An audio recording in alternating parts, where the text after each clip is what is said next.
Un bateau qui fore des puits à des kilomètres sous l'eau. Un navire qui pose des canalisations au fond de l'océan. Et une plateforme de traitement immense conçue pour flotter au milieu des tempêtes du golfe du Mexique. Tous trois participent à un projet audacieux. Construire un réseau de puits et de canalisation de gaz naturel à une profondeur record de 2700 mètres. Le tout à la veille de la saison des ouragans. Cette équipe de mégastructures vient de recevoir le feu vert.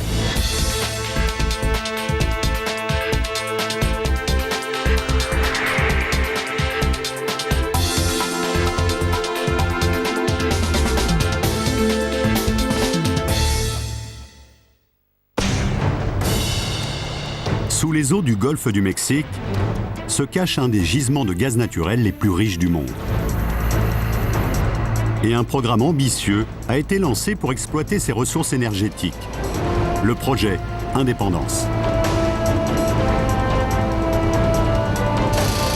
Son objectif, forer des puits et poser des gazoducs qui alimenteront une plateforme de traitement avant d'acheminer le gaz naturel jusqu'à la côte. Les réseaux de gaz naturel existent depuis longtemps, mais aucun n'a été installé dans des eaux d'une telle profondeur. Depuis des années, des milliers de têtes de puits immergées bordent les eaux peu profondes du golfe du Mexique. Ces installations fournissent 20% du gaz utilisé dans les cuisines et les systèmes de chauffage aux États-Unis. Mais la demande ne cesse de s'accroître. Et les puits existants fonctionnent déjà à plein rendement. Les fournisseurs de services énergétiques savaient de longue date qu'il existe des réserves sous les zones les plus profondes du Golfe. Mais la technologie ne permettait pas de forer au-delà du plateau continental jusqu'à aujourd'hui. Voici donc la tentative la plus audacieuse à ce jour dans la course à l'énergie en offshore ultra profond.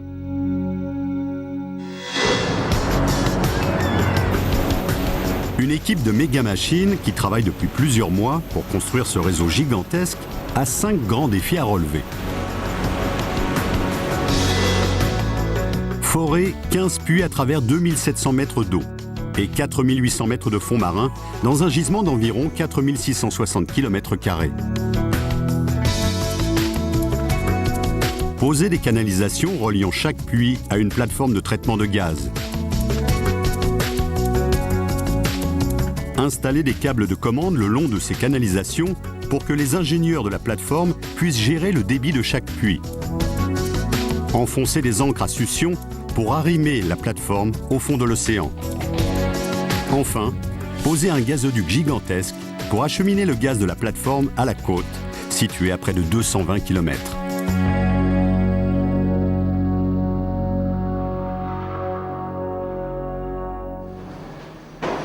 La fabrication de la plateforme de traitement se déroule à Ingleside, au Texas.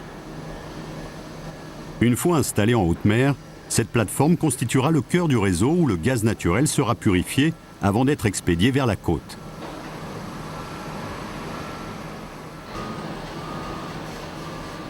Mais il faut d'abord construire le réseau de collecte. Et c'est là qu'interviennent les méga-machines.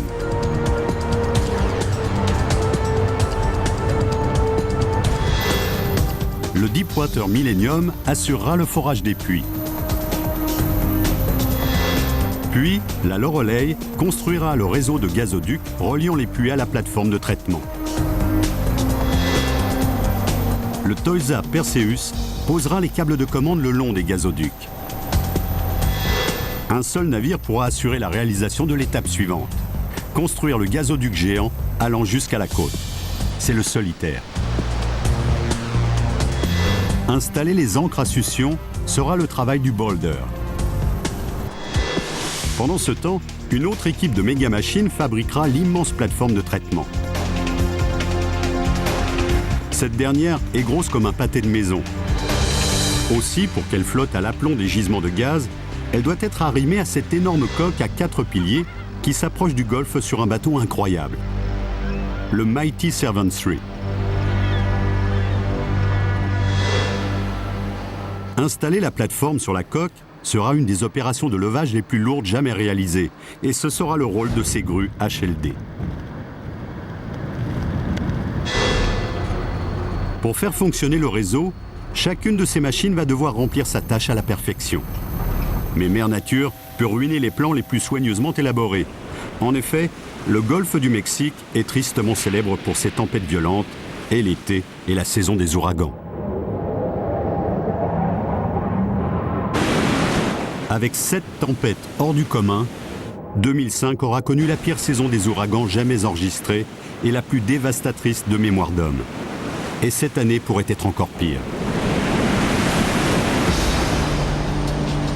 La première étape consiste à rendre les puits opérationnels. Depuis des mois, c'est le travail du Deepwater Millennium. L'équipement de forage est descendu à 2700 mètres jusque sur les fonds marins. Il est ensuite enfoncé de 4800 mètres pour atteindre les poches de gaz naturel, soit à la distance incroyable de 7,5 km sous le niveau de la mer.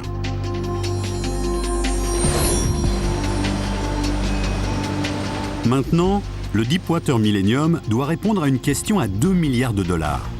Le gaz circulera-t-il de lui-même en quantité suffisante pour que le gisement soit exploitable?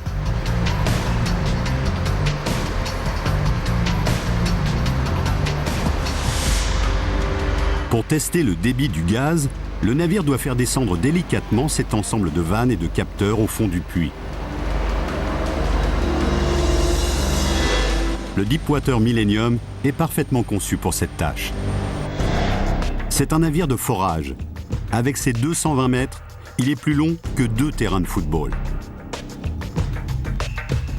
Une immense tour, appelée Derrick, a été installée sur le pont. Elle va soulever l'instrument de mesure et le faire descendre à travers un orifice se trouvant au milieu du bateau. L'instrument de mesure va descendre le long des 2700 mètres de tubing d'acier qui relient la surface de l'eau et le fond du puits. Une fois cette opération effectuée, les ingénieurs à bord pourront déterminer si le gisement est à même d'être exploité. L'équipe s'apprête à glisser l'instrument de mesure dans le tubing. Tu dois pouvoir le sortir un peu plus, Jason. Il faut agir avec délicatesse. C'est bon comme ça.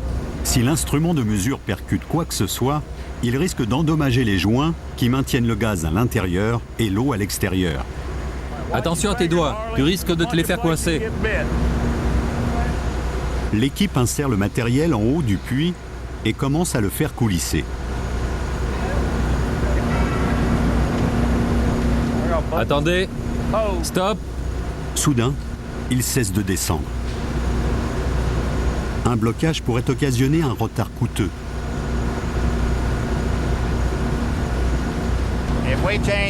S'il faut ressortir l'assemblage, ça prendra entre 10 et 12 heures. Dis-lui d'arrêter, sinon ça va pas aller. Il faut qu'il arrête. Stop, stop. L'équipe examine l'instrument de mesure pour comprendre ce qui ne va pas. Il refuse de bouger. Les ouvriers essayent de le secouer tout doucement. Ça rentre. Il faut pousser par là. Surveille cette partie. C'est parti. Effectivement, ça marche. L'instrument de mesure s'insère finalement comme il faut. Tu vérifies? Il faudra 2 jours au matériel pour arriver à destination. 2 jours avant que l'équipe puisse savoir si le puits le plus profond du monde est viable.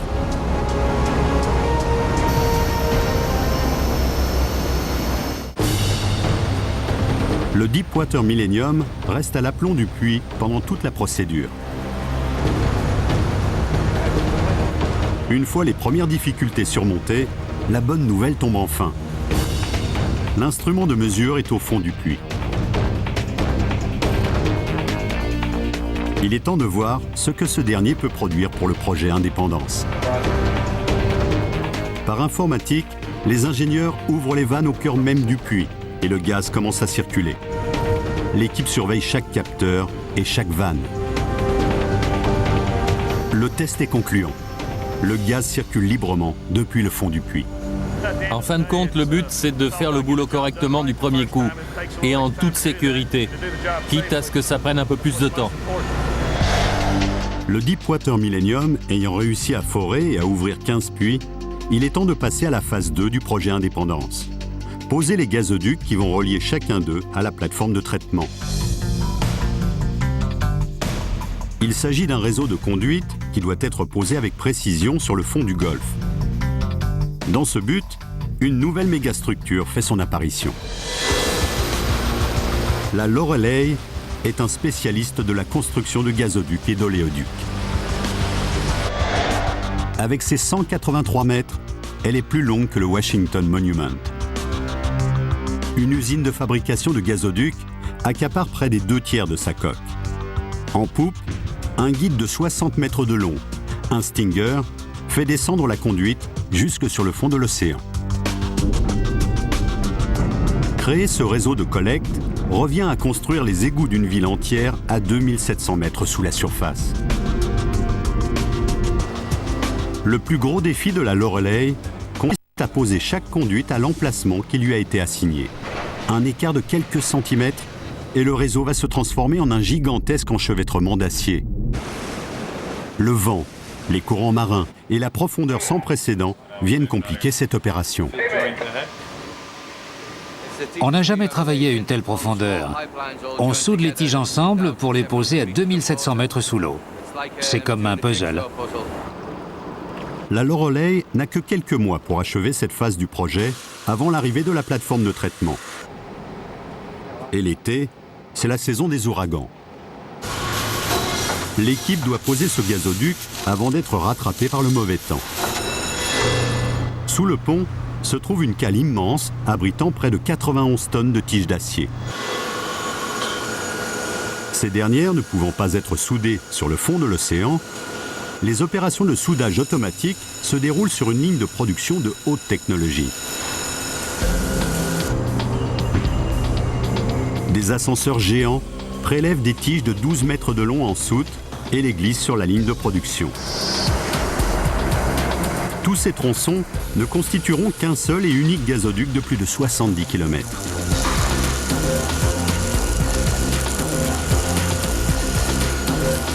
Sept stations de soudage travaillent simultanément. Une couche de soudure supplémentaire est ajoutée à chaque station pour assurer la solidité du raccord. En profondeur, le moindre défaut peut provoquer un écrasement du gazoduc et interrompre la circulation de l'effluent. Aussi, chaque soudure est analysée avant que le gazoduc ne sorte par la poupe de la Loreley et par le Stinger pour descendre sur le fond de l'océan. Chose étonnante, cette conduite en acier de 2,5 cm d'épaisseur s'arrondit comme un tuyau d'arrosage sous l'effet de son propre poids. Plus de 3650 mètres de gazoduc sont ainsi suspendus entre le bateau et le fond marin. La Loreley travaille 24 heures sur 24 pour fabriquer environ 4800 mètres de gazoduc par jour. Une telle cadence fait d'elle un des navires de pose les plus rapides au monde. La construction des puits et des gazoducs étant bien avancée, on aborde la phase 3 du projet Indépendance. Il s'agit de poser les câbles de contrôle du débit de gaz de chaque puits. Et ça, c'est la mission du TOISA Perseus. C'est un des rares bâtiments à pouvoir installer des câbles de ce genre à une telle profondeur. Autour de ces couronnes immenses sont enroulés des kilomètres de câbles. Son pont arrière est plus grand que 3 terrains de basket. Et il vaut mieux, car c'est là que le TOISA Perseus stocke ses 3 connecteurs géants. L'équipe place chacun d'eux à côté d'un puits avant de faire courir un câble le long du gazoduc jusqu'à la plateforme de traitement. Ces câbles sont une des composantes essentielles du réseau. En fournissant les liaisons électroniques et hydrauliques pour l'ouverture et la fermeture des vannes du puits, ils permettent à un opérateur installé dans la plateforme de traitement de contrôler le débit de gaz de chaque puits dans un rayon de 70 km.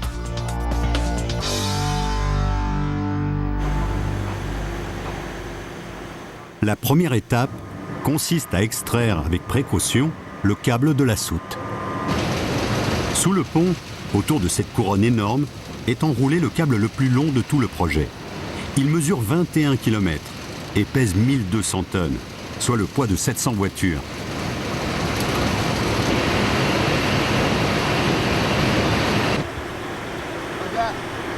L'extrémité du câble est logée dans un guide incurvé, afin d'éviter qu'on entortille les éléments fragiles qu'il contient. La manœuvre n'est pas facile et elle nécessite de tendre le câble entre deux grues. Une fois dans le guide, le câble est abaissé sur le pont. À l'extrémité du câble, on fixe une sorte de goupille. Il faudra l'emboîter dans le connecteur déjà installé sur le fond marin. C'est comme brancher une prise électrique, si ce n'est que le cordon mesure plus de 3 km de long. Deux tensionneurs énormes se resserrent autour du câble. La pression qu'ils exercent retient le poids du câble au fur et à mesure qu'on descend ce dernier en position. Le câble traverse la coque du bateau pour descendre à 2700 mètres.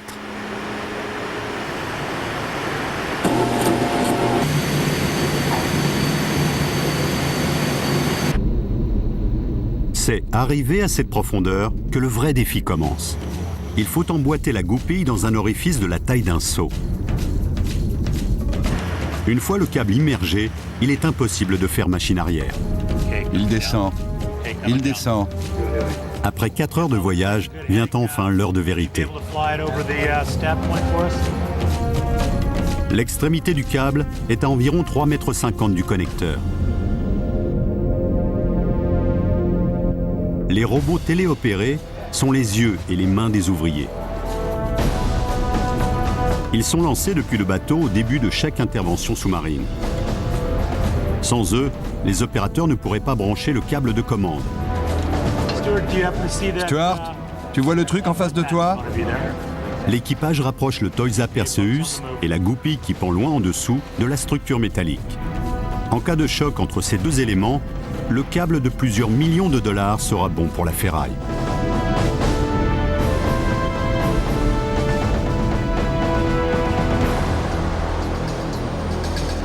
Autant dire que c'est un moment de tension pour l'équipe. Le succès du projet Indépendance dépend de leur capacité à installer les câbles de commande le long du réseau de gazoducs sous-marins. Mais ils ont du mal à relier un de ces câbles avec le connecteur. Prêt à essayer? Insérer la goupille du câble dans le petit orifice du connecteur est un vrai défi. Au basket, cela reviendrait à réussir un panier en envoyant le ballon depuis un avion volant à 3000 mètres d'altitude. Et le vent et les courants marins déportent constamment le Toisa Perseus. À une telle profondeur, les bateaux ne peuvent pas jeter l'ancre. Mais le navire et toute l'équipe de méga machines peuvent rester exactement au bon endroit grâce à une technologie particulière, le positionnement dynamique. Des ordinateurs mesurent chacun des facteurs modifiant la position du navire et actionnent moteur et gouvernail pour que le bateau fasse un stationnaire, qu'il se déplace en avant, en arrière ou latéralement. Passe au-dessus de l'orifice. Depuis la passerelle du Toisa Perseus, l'équipage se sert d'un robot téléopéré pour guider la goupille vers son objectif.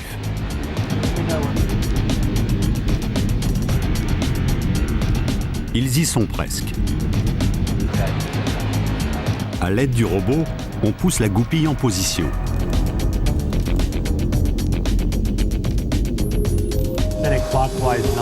C'est réussi, mais l'embout ne veut pas s'enclencher. On va essayer de la faire pivoter. La goupille est excentrée et le robot téléopéré ne parvient pas à la remettre dans l'axe.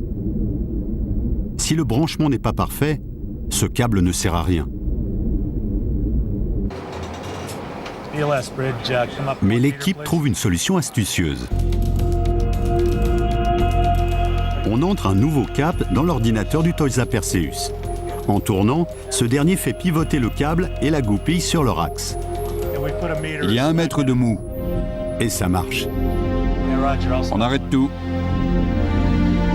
La goupille s'enclenche enfin dans son orifice. Peux-tu prendre la suite pour surveiller le posé? Le plus difficile étant terminé, le Toysa Perseus peut désormais poser les kilomètres de câbles qui vont permettre de contrôler le débit des puits. Les méga-machines ont déjà relevé 3 des 5 grands défis du projet Indépendance. Elles ont testé les 15 puits, posé 338 km de gazoduc pour acheminer le gaz jusqu'à la plateforme de traitement et installer les câbles de commande du réseau. Reste une étape importante, construire le gazoduc géant reliant la plateforme de traitement à la côte. Il faudra près de 20 000 tiges et plusieurs mois de travail pour construire cette canalisation de 217 km. Et un seul bateau au monde est en mesure de relever ce défi, le Solitaire. Il doit poser ce gazoduc avant que la plateforme commence à pomper du gaz. Rares sont les navires qui oseraient s'attaquer à une telle mission, mais le Solitaire n'est pas un bateau comme les autres. C'est le plus grand navire de pose de pipeline du monde. Mesurant 360 mètres, il pourrait faire tenir la tour Eiffel sur son pont. Une chaîne d'assemblage et de soudage de pipeline occupe toute la longueur du navire. Et un Stinger énorme sort de sa poupe pour guider la canalisation jusque sur le fond marin. À l'instar de la Loreley, l'autre navire de pose de pipeline du projet, le Solitaire fabrique le gazoduc en un mouvement unique et continu, soudant les tiges à l'intérieur de sa coque pour déposer le produit fini sur le fond du golfe du Mexique. Mais contrairement à la Loreley, il le fait à une échelle bien plus impressionnante. Les 6 cales gigantesques du Solitaire transportent plus de 21 000 tonnes de tiges. C'est plus que le poids de 120 avions de ligne. Pourtant, toutes ces tiges ne l'occupent pas longtemps. En effet, le Solitaire peut en poser jusqu'à 6400 mètres par jour. D'énormes barges viennent donc constamment le ravitailler pour que la production ne s'arrête pas. C'est là qu'interviennent les grues du navire. Elles ont été conçues pour travailler vite. La plupart des grues ont une seule flèche. Mais ces monstres ont 2 bras, ce qui leur confère une précision et une vitesse exceptionnelles. Ces grues sont uniques, c'est les 2 seuls modèles dans le monde. Elles sont très rapides. Pour terminer la construction du projet Indépendance dans les délais impartis, le Solitaire doit travailler à toute vitesse. Tout se passe ici, sur la ligne de production, où les ouvriers transforment les tiges en un gazoduc d'un seul tenant de 217 km de long.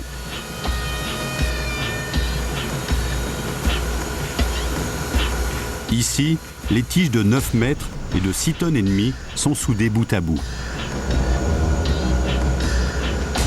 Et voici l'arme secrète garante de l'efficacité du Solitaire.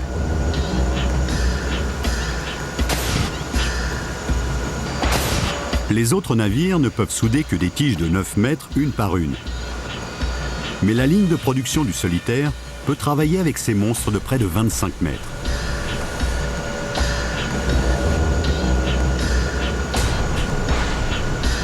D'abord, on ponce l'extrémité pour que sa surface soit propre et lisse. Ensuite, la tige passe par 8 stations de soudage, chaque soudure renforçant la solidité de la précédente. Une machine spéciale permet même de souder à l'intérieur de la tige.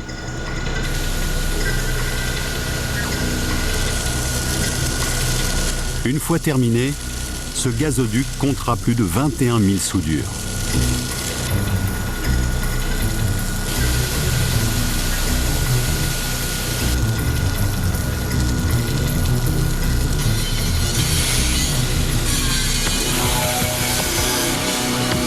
Quand toutes les stations sont prêtes, une cloche sonne et le gazoduc semble reculer vers la poupe du bateau pour s'enfoncer en mer.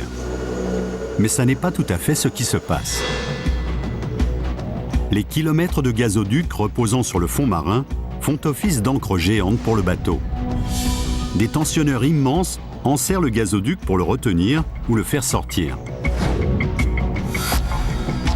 Au fur et à mesure que le gazoduc sort de la ligne de production, le bateau avance en s'agrippant autour de la canalisation qu'il fabrique dans ses entrailles.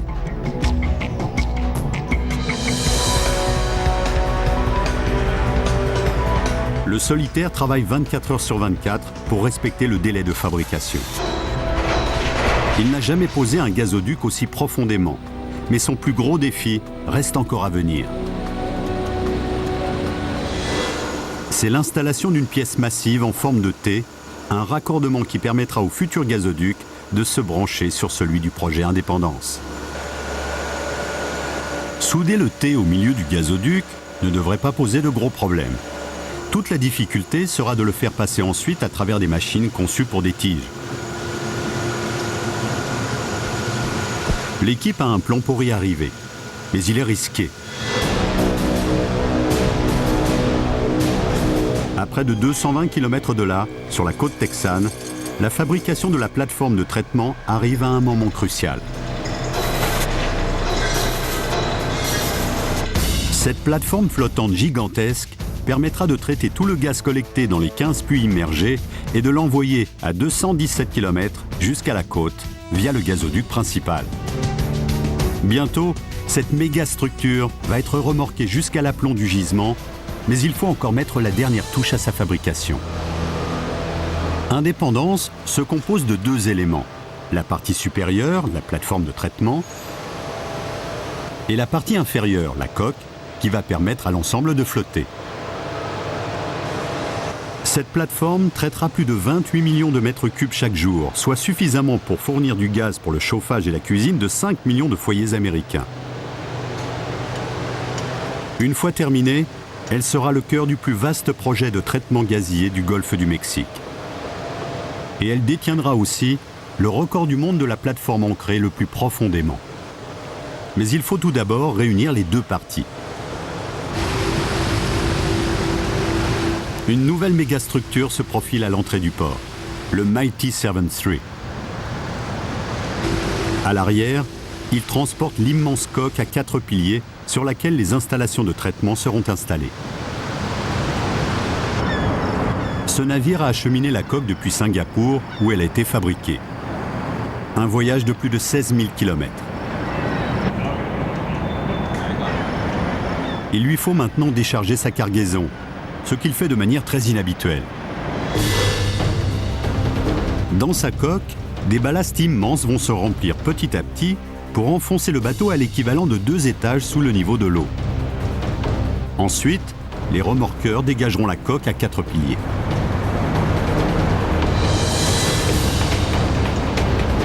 L'opération est simple, mais risquée. Car tant le bateau que sa cargaison peuvent très vite devenir instables. D'autant que les 4 piliers peuvent faire prise au vent comme autant de voiles. En cas de rafale violente, la coque pourrait basculer et tout écraser dans sa chute. Les conditions météo doivent donc être parfaites. Mais ce jour-là, Mère Nature en a décidé autrement. Au large, le Solitaire arrive à une phase critique du projet Indépendance.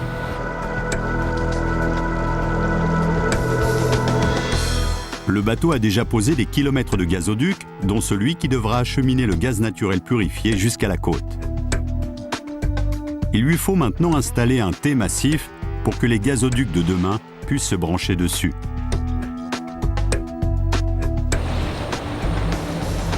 Tout d'abord, l'équipe doit souder le T de raccordement au milieu du gazoduc, mais il y a un problème.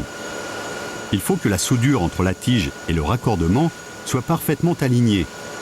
Mais l'outil utilisé pour procéder à cet alignement est bloqué dans le T. En conséquence, la chaîne de fabrication est à l'arrêt. Pendant que tout le reste de l'usine attend, les ouvriers s'efforcent de dégager l'outil coincé. Si on ne peut pas le dégager à la main, on va utiliser autre chose. Pourquoi ne pas passer celui-ci autour? Heureusement, une poulie et un peu de muscle suffisent. Le solitaire peut reprendre du service et le T repartir le long de la ligne de production. Mais c'est là que l'opération devient dangereuse. Au sortir de la coque du solitaire, 3 tensionneurs, des sortes de mâchoires puissantes, soutiennent le poids du gazoduc.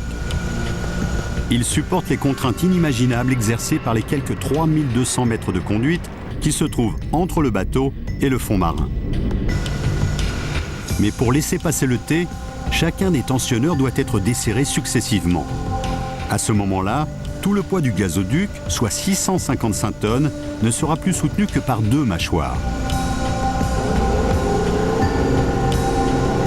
Et si l'un des tensionneurs tombe en panne, des dizaines de mètres de canalisation vont s'arracher du bateau pour descendre au fond de l'eau. Le T commence à s'engager.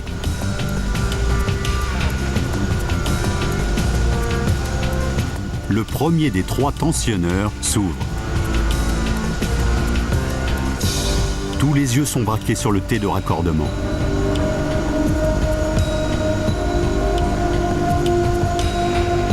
Les 2 autres tensionneurs peinent sous la contrainte, mais ils tiennent bon.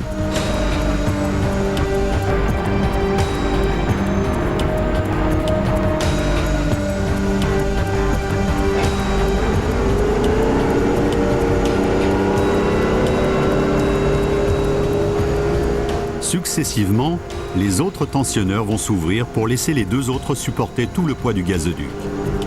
Finalement, le T passe de l'autre côté pour se diriger vers le fond marin.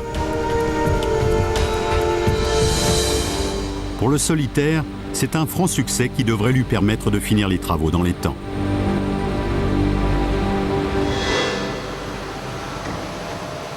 Sur la côte texane, l'immense plateforme de traitement et la coque qui permettra sa flottaison doivent être réunies.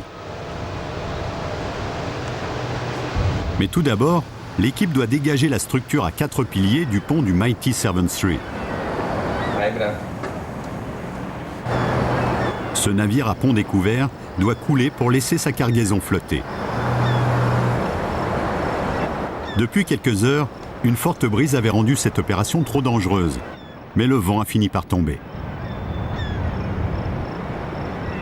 On peut donc entamer la phase la plus difficile, l'immersion du Mighty Servant Street. Les piliers de la coque se dressent comme 4 grandes voiles. À chaque fois que le vent forcit, la structure gigantesque exerce une traction de plusieurs tonnes sur ses amarres.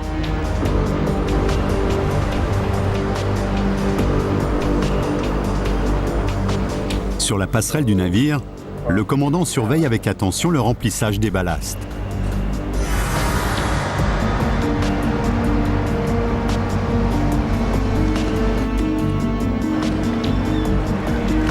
Au cours des 10 heures qui suivent, le bateau s'enfonce doucement dans le port.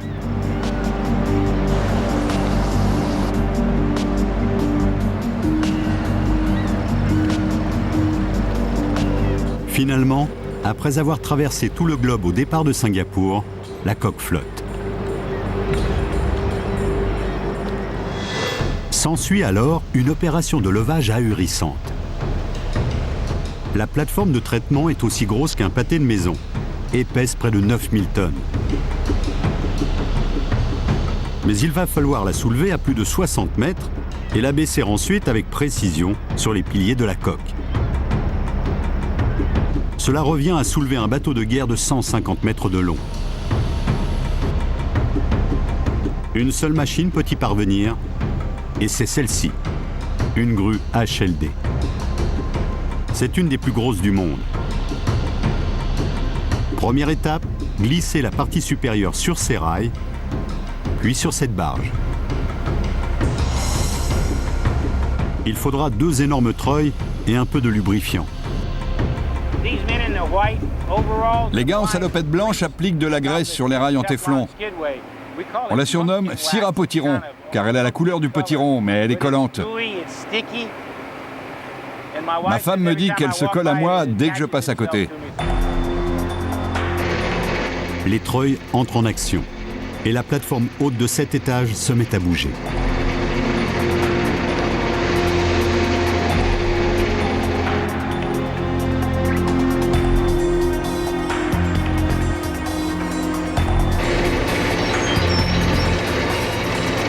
bord du quai, l'opération se complique. Le niveau d'eau dans les ballastes de la barge doit être ajusté avec précision pour supporter le poids énorme de l'ensemble.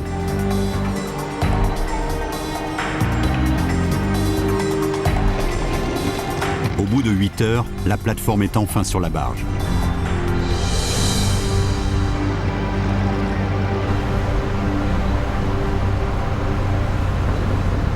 Les remorqueurs positionnent ensuite la plateforme sous les grues HLD.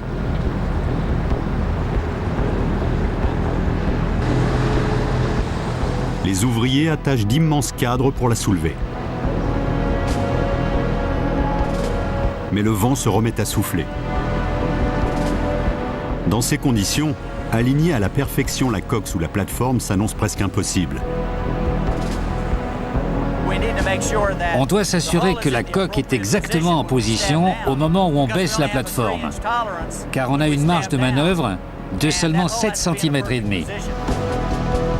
Pour l'heure, le levage est suspendu. Mais cela ne va pas ralentir une autre mégastructure. Dans le golfe du Mexique, on prépare le site qui va accueillir la plateforme. Assurer le maintien de la plateforme au milieu des eaux capricieuses impose d'utiliser des ancres très résistantes. Et il faut un bateau spécial pour les installer. Voici donc le Boulder. Les colonnes de sa coque, qui ressemblent à un ponton, lui confèrent une stabilité exceptionnelle et essentielle pour soulever les ancres d'arrimage gigantesques. Avec son pont découvert immense, il ressemble plus à une plateforme pétrolière qu'à un bateau. Si le Boulder ne pose pas les ancres à la perfection, la plateforme de traitement risque de partir à la dérive.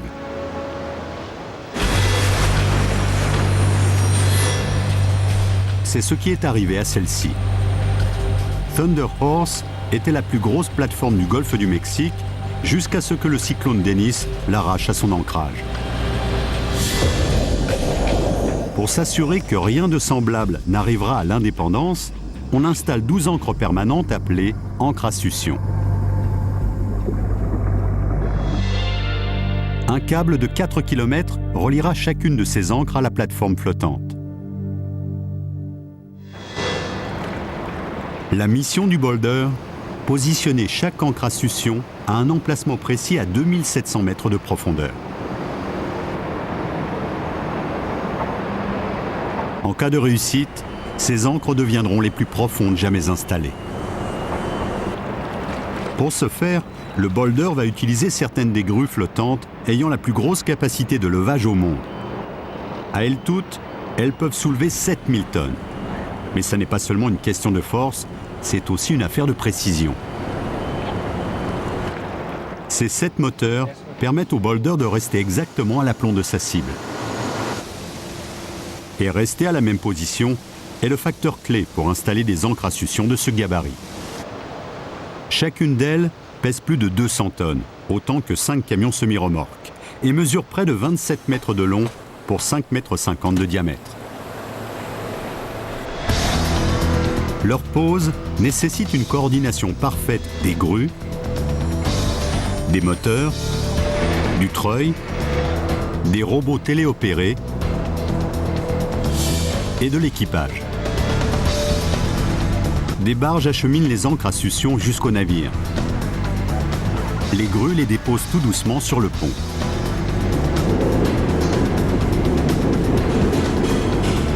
On installe ensuite des harnais et des chaînes pour le levage.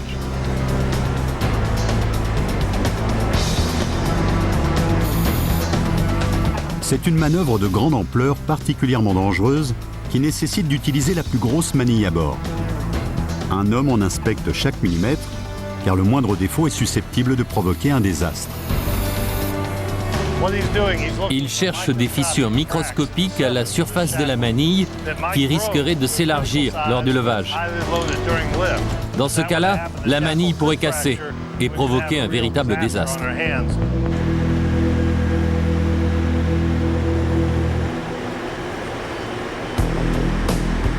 Les 2 grues soulèvent l'ancre pour la mettre à la verticale.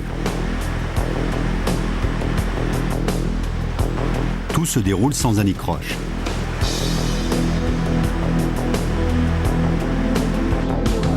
Sur la passerelle, l'équipage surveille le moindre mouvement du navire.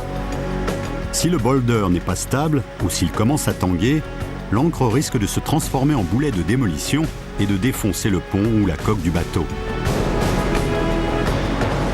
Avec un tel poids portant sur un seul côté, on pourrait croire que le bateau risque de chavirer.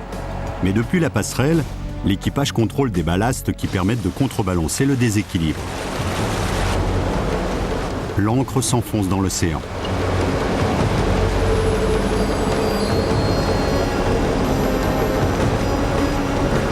Après avoir expulsé l'air qu'elle contenait, elle entame un voyage de 4 heures qui va la conduire à plus de 2700 mètres de profondeur.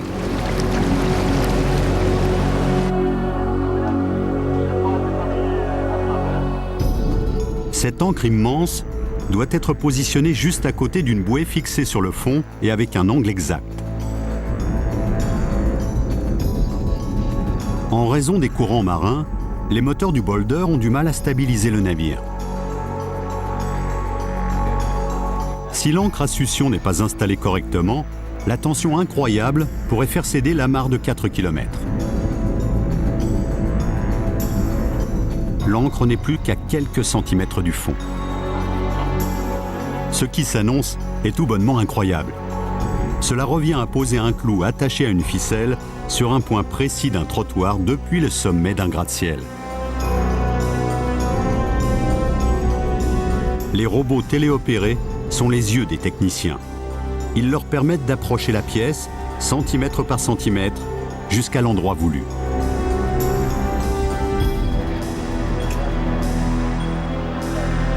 Il faut la poser avec précision si on veut que toutes les ancres à succion soient prêtes pour l'arrivée de la plateforme.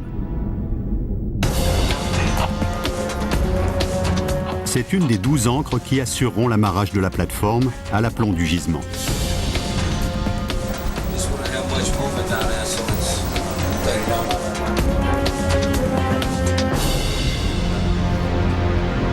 C'est chose faite.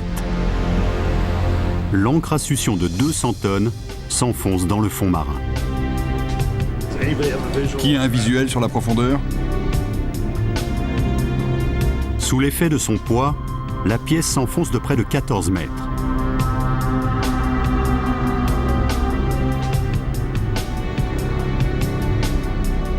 Elle est au bon endroit. Mais est-elle correctement alignée? L'orientation est très bonne. C'est sûrement la meilleure qu'on ait réussi.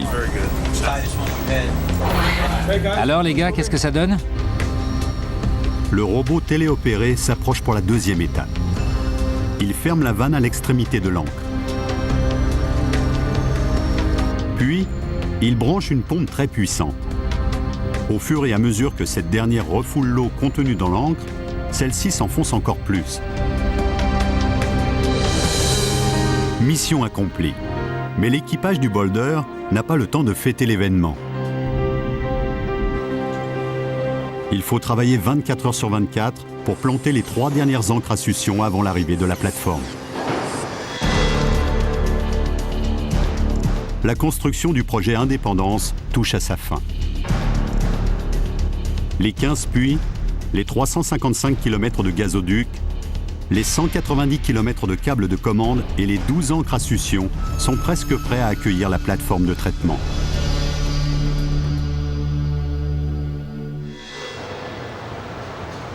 Au Texas, le compte à rebours d'avant-levage a commencé. C'est le dernier obstacle avant l'achèvement du projet. Il faut soulever les 9000 tonnes de la plateforme de traitement pour l'installer sur les 4 piliers gigantesques de sa coque. Seules certaines des plus grosses grues du monde, les HLD, peuvent y parvenir. Mais jamais elles n'ont soulevé une charge pareille. Dans la salle de contrôle, les ingénieurs surveillent sans arrêt les commandes du HLD pour préparer le levage.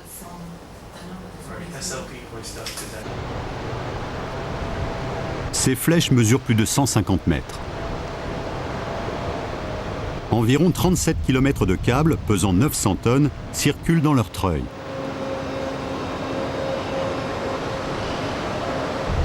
Des capteurs logés sur les flèches et sur les câbles transmettent sans arrêt des données aux ingénieurs. Sur la plateforme et la barge, on procède aux ultimes vérifications. Puis, à l'exception de quelques individus, tout le monde part se mettre à l'abri. Si un câble venait à céder, la plateforme gigantesque s'abattrait sur le sol. Les moteurs entrent en action. Les câbles se tendent. Soudain, une déflagration fait dresser les oreilles de tout le monde. Un des cadres de levage s'est ajusté sous la tension. L'opération continue. Les câbles peinent au fur et à mesure que le HLD soulève les 9000 tonnes. Puis, un côté se détache de son support. Dans la salle de contrôle, tous les capteurs sont vérifiés 2 fois. Les moteurs et les treuils tournent et la plateforme s'élève enfin.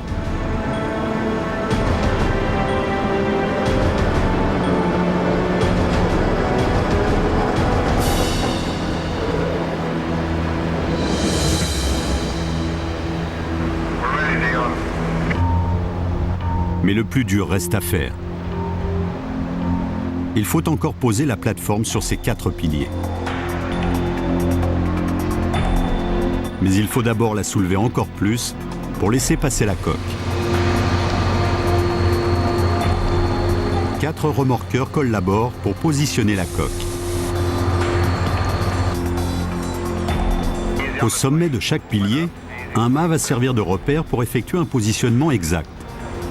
Les 2 parties doivent être présentées correctement pour que ces repères se glissent dans des guides de 60 cm de diamètre.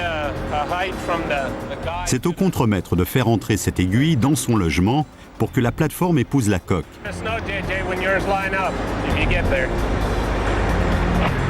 Des câbles en acier arriment la coque au quai. Ils maintiennent cette dernière en position juste sous la plateforme. Le contremaître est en communication permanente avec les observateurs installés au sommet des piliers. Il supervise l'abaissement de la plateforme. Avec seulement 7,5 cm de débattement, le mouvement doit être parfait. Je n'ai pas besoin de 30 cm pour que ça entre, mais... L'alignement n'est pas bon. Elle a un peu pivoté. Si on poursuit la manœuvre, le repère va toucher le côté du guide et la plateforme va se poser à côté de ces points de jonction. Le contremaître demande qu'on procède à un ajustement avec les amarres. Vérifie le repère sud. La plateforme s'abaisse encore.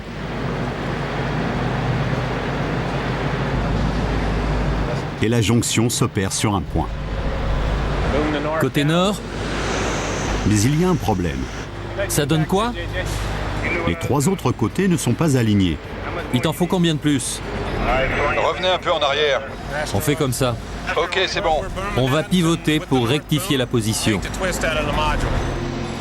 Les ingénieurs de la salle de contrôle abaissent une des flèches de la grue de quelques dizaines de centimètres.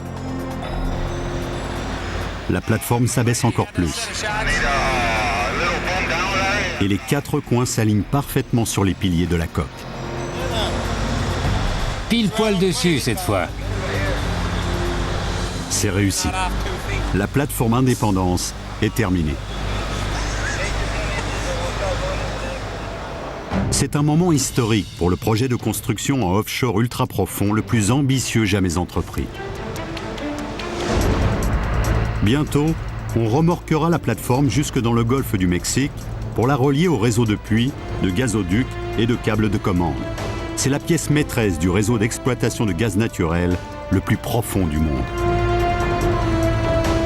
D'ici un an, Indépendance fournira chaque jour 28 millions de mètres cubes de gaz naturel grâce à une équipe de méga machines hors du commun.